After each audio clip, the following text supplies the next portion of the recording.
Isa pa sa mga tampok sa Session Road in Bloom ay mga local crafts ng Made Here Artisan Studio. Silipin ang kanilang mga likha sa report ni PIA-UCU intern Janeline Salaguba.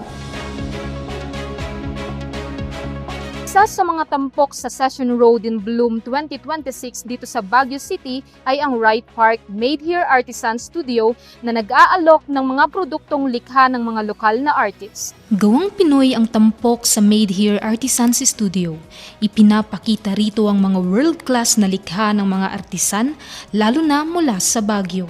Layunin nitong mabigyan ng tahanan ang mga lokal na artists para maipakita at maipagmalaki ang kanilang mga obra. Made Here Artisan Studio, okay, based on the name, ang mga items na fini-feature namin dito, unang-una gawa dito. Not necessarily Baguio City, but gawang Pilipinas, gawang Pinoy. Ang goal namin dito is to feature yung mga world-class artisans natin, particularly dito sa Baguio kasi ang dami nating mga artisans, na mga creative, na mga ang gaganda ng craftsmanship. Hindi lamang sari-saring produkto ang matatagpuan sa Made Here. Mula pagkain, alahas, RTW, leather goods at iba pang handcrafted item, bawat isa ay may kaakibat na kwento at halaga. Patunay sa talento at likhang kamay ng mga lokal na artist. Unti-unting lumalago ang komunidad ng mga lokal na artisan sa Baguio City.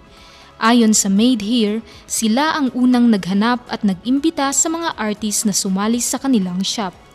Ngayon, dahil nakilala na ang kanilang konsepto, mismong mga artisan na ang lumalapit upang maging bahagi nito. Nung nagsimula kami, ako ang naghanap sa kanila. Inisa-isa ko na yung mga artisans na to, tinawagan ko, minute ko, inimbita ko, pinakita ko yung shop. Nung nalaman naman nila yung idea kung ano yung gustong gawin ng Made Here, excited sila sumali. So, but ngayon, now na medyo nakaka-establish na kami, nagkakaroon na kami ng momentum, yung mga artists natin, artisans dito sa Baguio, sila na lumalapit sa amin.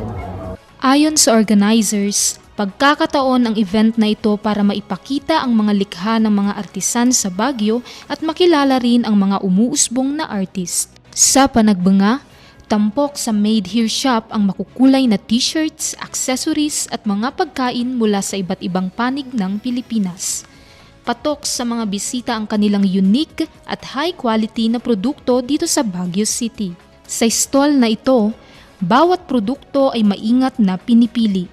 Bagamat hindi sila ang mismong gumagawa, tinitiyak nilang ang personalidad at likha ng mga artists na dama pa rin sa bawat bote at produkto.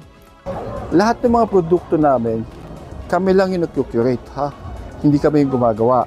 Pero we make sure na yung personality nila nasa bote pa rin, na made by or produced by them.